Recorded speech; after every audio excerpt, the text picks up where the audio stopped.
Welcome to Gene and Mike do the New York Times crossword. Hi, I'm Jean. And I'm Mike.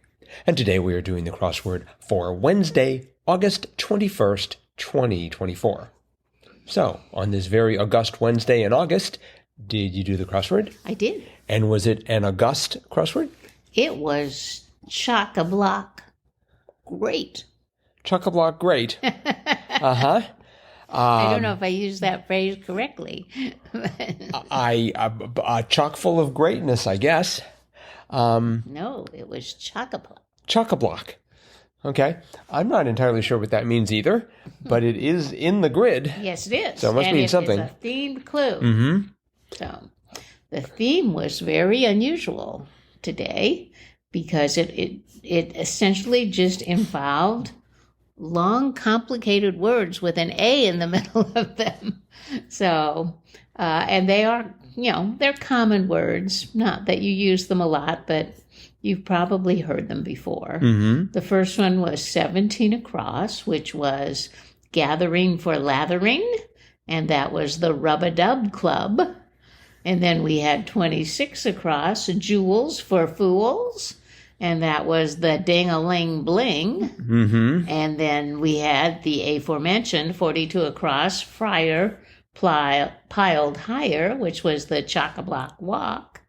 And then finally 56 across, cup to drink up, and that was the Chug-a-Lug Mug. Yes. So, and all of these phrases, they rhyme. Right. And then what the author of this puzzle, who was Stacy Yaris McCullough, did was find another word to rhyme with them, and then she created some rhyming clues to describe them. Yes. So quite the challenge, I would think. Rhymes everywhere. Mm-hmm. Rhymes in the clues, rhymes in the answers. Yes, and I actually looked up chock-a-block because I'm like, is that really a phrase? And it is. It's in the dictionary. It means if it's full of something, right? Yeah. Mm-hmm, yeah, that it's overflowing. Right. Mm-hmm. Chock-a-block. So, chock-a-block walk. Was Friar piled higher. Right. Uh-huh. By the way, in case there's any doubt, walk here was spelled W-O-K. That's right. That's right. So anyway, that was the theme. Yep. It was cute. It was a cute theme, and Very it was the clever. debut for Stacy Yaris McCullough. Oh, my. Very good. Yep. Nicely done. Mm-hmm. And there were some other fine clues in here. There were. I was delighted to see 7 down. She, fra for French, L-E-L-L-E. Finally, French makes a comeback. That was my first gimme. I don't know if I got one across right away. Probably use a loofah, scrub. That's right. And let's see. I take it you've never used a loofah? No, I tend to be rather a loofah when it comes to loofahs. Oh, dear. That's a bad pun. Thank you. Thank you very much. So 2 down was heart, and I went for core, C-O-R-E. I thought about core. Oh, but then you went for crux? Well, I already had 13 across, which was, I thought, a cute clue. Cinnabon enticements, and so I knew that was aromas. So I had the CR, so I thought it must be crux. Mm-hmm. Right next to that, we had something that I did not know. Fleetwood Mac song with Stevie Nicks on piano, Sarah. Sarah. Without an H. Right. Were you familiar with that song? I am, but I couldn't sing it right now for you. But I Darn. I knew they had a song named Sarah, yeah. Let's see, what else was interesting here? 8 down I thought was fun, and sort of in keeping with the theme of rhyming here. Workplaces with 3D printers and laser cutters informally was Fab Labs. Right. I think that's a great phrase, Fab Labs. Mm-hmm. And 10 across, something in the air, Gaz. Yeah, that was funny. Yeah. That cross with 10 down, which I've wondered if that was a debut. Try something. Gives it a go. It was not a debut. Oh, okay. Give it a go has been used. Sorry, gives it a go has been used 2 times. Oh. Today and in 2020. Well, so it's almost a debut. Almost a debut. Yep, it's Well, I bet the theme clues were all debut. Let's see. Rub-a-dub club, ding-a-ling bling, chuck-a-block walk, and chug-a-lug mug. Yeah. Yes, indeed. Every one of them. Mm-hmm. Plus Fab Labs. Plus what? Plus Fab Labs. Oh, Fab Labs, yes. Uh-huh. I got 11 down was declare, and I went for avow rather than aver. Oh. One day I'll figure it out. Do you ever have problems with that? Well, I think they are essentially the same thing, aren't they? To avow something or to aver something is to declare it. I think there's a slight difference. Just like Apex and Acme. Right. They're sort of the pinnacle. Mm-hmm. So, well, I don't know. I use them interchangeably. I've been listening to 1984, and they're trying to come up with ThinkSpeak, this one language where they just pare it down to the bone, just one word per concept. Uh-huh. And so if aver and avow really are the same, they would have gotten rid of one of them. Right. I have a feeling there's a slight difference, but it doesn't, I can't. Well, avow, I mean, it almost sounds like that's a promise. Or, like taking some sort of an oath. Right. So maybe that's a little more serious than aver, which is just to declare something. I don't know. Oh, well, we'll perhaps that could be a Fun Fact Friday segment. Yes. Aver versus avow. We'll have to research that. I avow to have a discussion about aver. Okay. Let's see. 24 cross was assistant who's always being questioned. Siri. Yes. Siri shows up a lot in the crossword. We have seen Siri several times. Let's see. And Siri is now trying to contribute to the podcast. Thank you very much, Siri. But let's see. It has been mentioned 74 times. The first time it was mentioned was 1951. And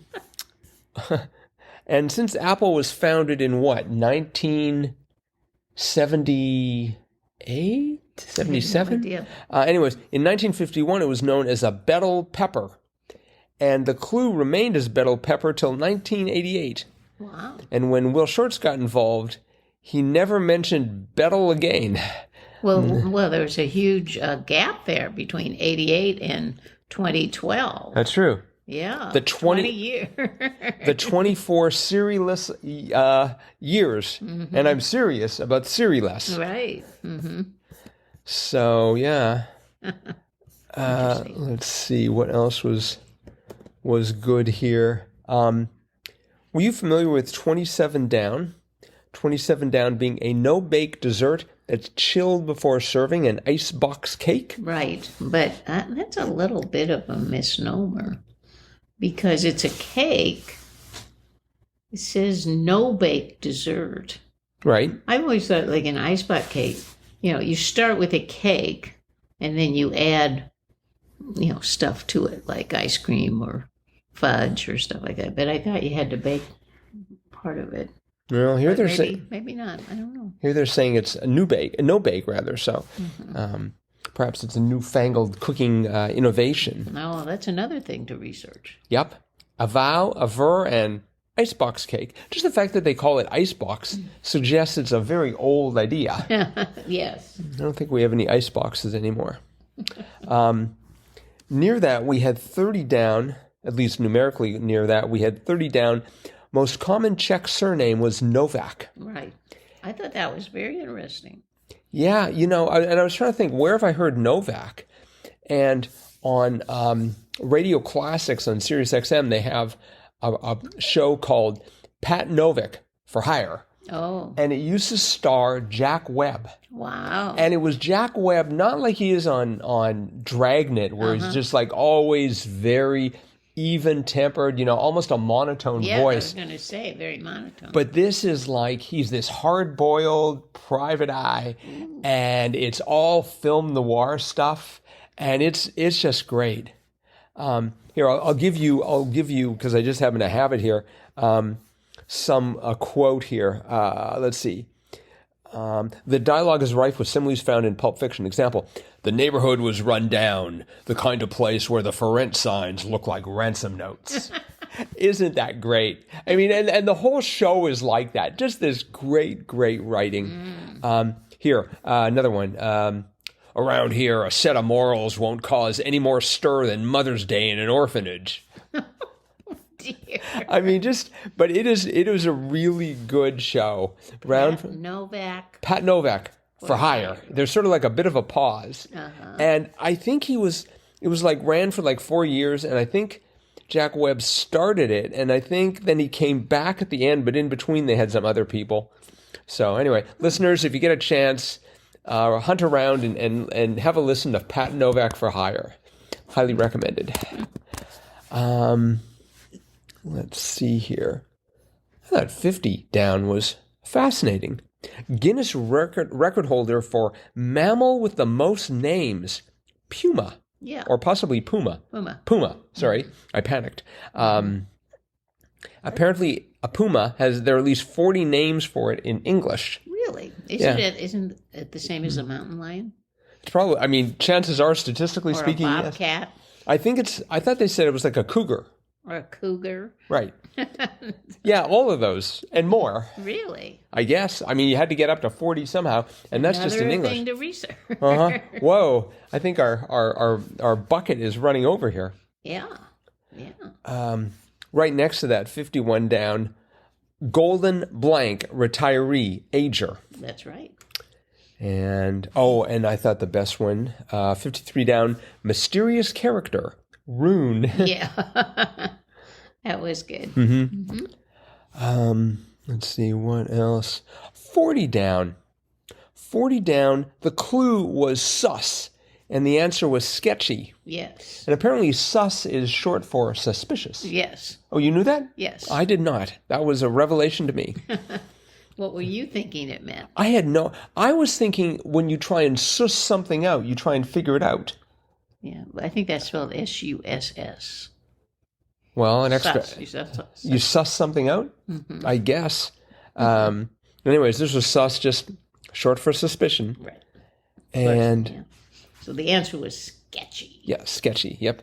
Well, the answer wasn't sketchy, but the answer was sketchy. That's correct. All right. I had trouble. Let's see. I didn't know 38 across the floor is blank. Kids make-believe game. Oh. Lava, yes.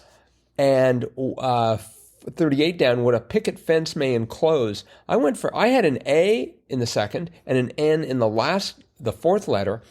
And so I went for barn.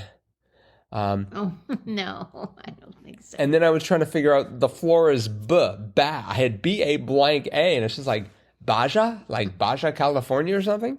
Baja? Okay, Baja. Anyway, it was not that. It was what a picket fence may enclose is a lawn. That is correct. And the floor is lava, That's a kid's right. make-believe game. Yep. So what, you make them scramble across lava?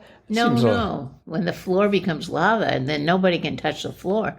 And so if you want to move around, you have to jump from chair to chair or table to chair. Wow. Yes. Floor is lava.